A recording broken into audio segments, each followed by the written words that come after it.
India है उसने help की है श्रीलंका की, और उसने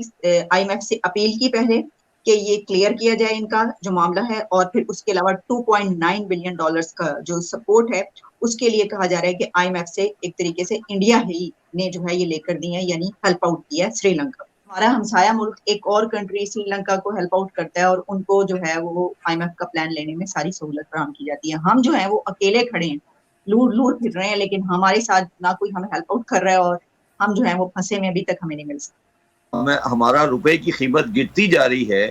तो हमें जो पेट्रोल लेना पड़ रहा है बाहर से वो हम महंगी कीमत पे लेते हैं और महंगी कीमत पे देते हैं, और जो लोग हैं उनकी क़ुव्वत खरीद नहीं बढ़ती तो वो महंगाई हो जाती है। तो महंगाई जो है वो रिजल्ट है, वो बुनियादी तौर पर कोई वजह नहीं है कि 1 अरब 40 करोड़ से ज्यादा आबादी पॉपुलेशन रखने वाला कंट्री किस तरीके से एक्सट्रीम लेवल पॉवर्टी पर कंट्रोल करता है। सेकेंडली दूसरी साइड पे सिर्फ 22 से 25 करोड़ के करीब आबादी है और उसमें किस तरीके से पॉवर्टी दिन ब दिन बढ़ती जा रही है। जय हिंद दोस्तों, पाकिस्तान ब्रेकिंग न्यूज चैनल में आप सभी का हार्दिक स्वागत। पाकिस्तान है कि आए दिन IMF की लोन की राह देख रहा है, पर IMF है कि लोन देने में आनाकानी कर रहा है। पर श्रीलंका को IMF ने तुरंत ही $2.9 बिलियन रिलीज कर दिए, जहां पर श्रीलंका को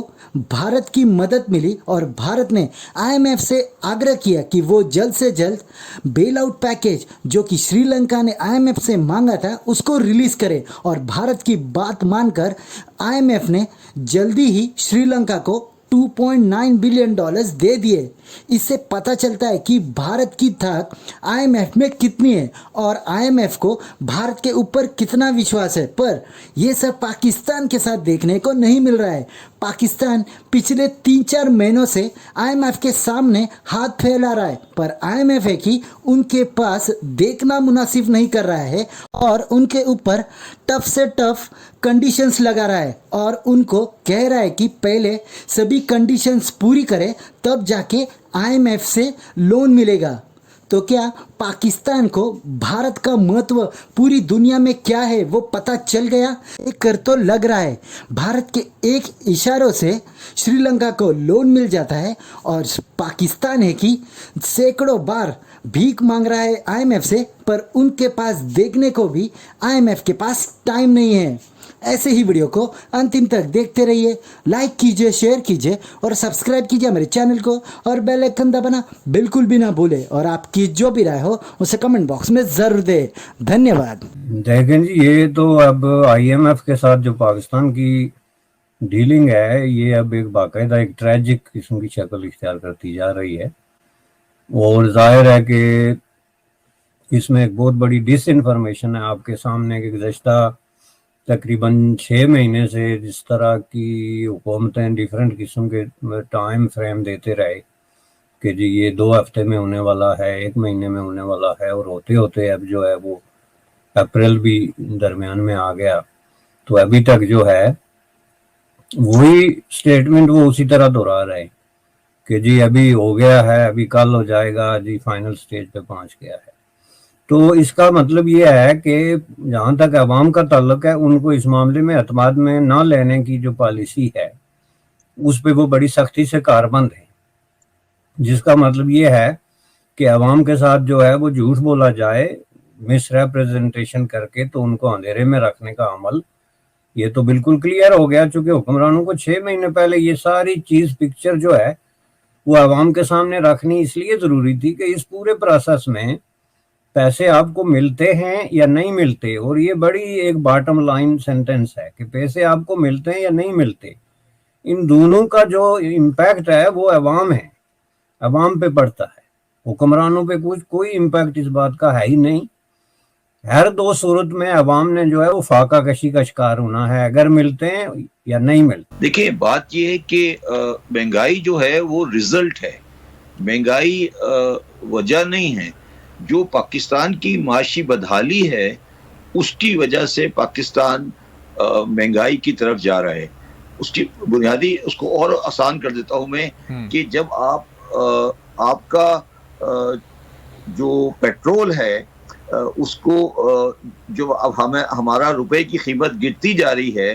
तो हमें जो पेट्रोल लेना पड़ रहा है बाहर से, वो हम महंगी कीमत पे लेते हैं और महंगी कीमत पे देते हैं, और जो लोग हैं उनकी क़ुव्वत खरीद नहीं बढ़ती, तो वो महंगाई हो जाती है। तो महंगाई जो है वो रिजल्ट है, वो बुनियादी तौर पर कोई वजह नहीं है। बुनियादी तौर पर मैं जिस तरह बहुत अरसे पहले आपसे कहता रहा हूँ कि पाकिस्तान बहुत तेजी से बहुत निहायत माशी खराबी की तरफ आगे बढ़ रहा था, और वो जो आगे बढ़ रहा था वो अब अपने नुक्ताए इख्तिताम पे पहुंचने की करीब है, और महंगाई के ऊपर कंट्रोल नहीं हो सकता जब तक हम अपने बुनियादी खदोखाल मईशत के सही नहीं करेंगे। मकसद कहने का ये है कि जब तक हम अपने रुपी डॉलर पैरिटी को इम्प्रूव नहीं करेंगे, जब तक हम अपनी इंपोर्ट को कम नहीं करेंगे, जब तक हम अपनी प्रोडक्टिविटी नहीं बढ़ाएंगे, जब तक हमारा एग्रीकल्चर प्रोड्यूस बेहतर नहीं होगा, कोई गवर्नमेंट भी आ जाए वो महंगाई को कंट्रोल नहीं कर सकती। अगर मिलते हैं तो क्यों होना है कि आपने जो प्राइसेस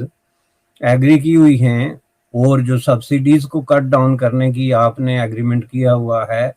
आईएमएफ के साथ, जिसकी एक मिसाल आप ये देख लें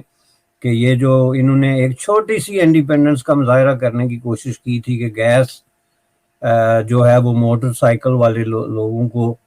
देते हैं जी सब्सिडी पे, तो इसके खिलाफ आप देखें कि आईएमएफ ने बाकायदा इन राइटिंग उनको वार्न किया है कि ये सब्सिडी आप जो दे रहे हैं ये वायलेशन है, जो चीज़ आप हमसे नेगोशिएट कर रहे हैं। अब इसका मतलब क्या हुआ कि आईएमएफ जो है वो कंप्लीटली आपकी जो मैशियत है उसको टेक ओवर करेगी, तो तभी आपको जो है वो एग्री करेगी, और जब एग्री करेगी तो फिर आपने ये जो आर्टिफिशियली ये जो आप आटा मुफ्त तकसीम कर रहे हैं, या जहाँ कहीं भी आप सब्सिडीज भी अभी तक भी दे रहे हैं, जो कि आईएमएफ ने शुरू से पहली शर्त ही आईएमएफ की यही है कि आप सब्सिडीज नहीं दे सकते, लेकिन सब्सिडीज स्टिल दी जा रही हैं। तो ये सारी चीजें जब स्टॉप हो जाएंगी तो इससे अवाम भूखे मरेंगे, जिसका दूसरा मतलब ये है कि अगर आपका ये मायदा कंक्लूड भी हो जाता है आईएमएफ के साथ, और ये आप पूरी दुनिया में देख लें इसकी एग्जांपल, आप अर्जेंटीना को देख लें जो इस तरह की एक बहुत बड़ी क्लासिकल एग्जांपल है। अर्जेंटीना की जो हिस्ट्री है ऑफ डीलिंग विद आईएमएफ वो तकरीबन 30-40 साल की एक कंटिन्यू हिस्ट्री है, और उसमें आप देखते जाएं, अगर आप उनका रिकॉर्ड उठा के देखें तो किस तरीके से कई दफा अवाम जो है वो इस तरह की सिचुएशन में चले गए। या तो आप लेते हैं फिर भी अवाम भूखे मरते हैं, और अगर आप नहीं लेते, फॉर एग्जांपल हम ये मान लेते हैं, और आप अपनी पॉलिसियां भी चेंज नहीं करते, तो फिर भी अवाम भूखे मरते।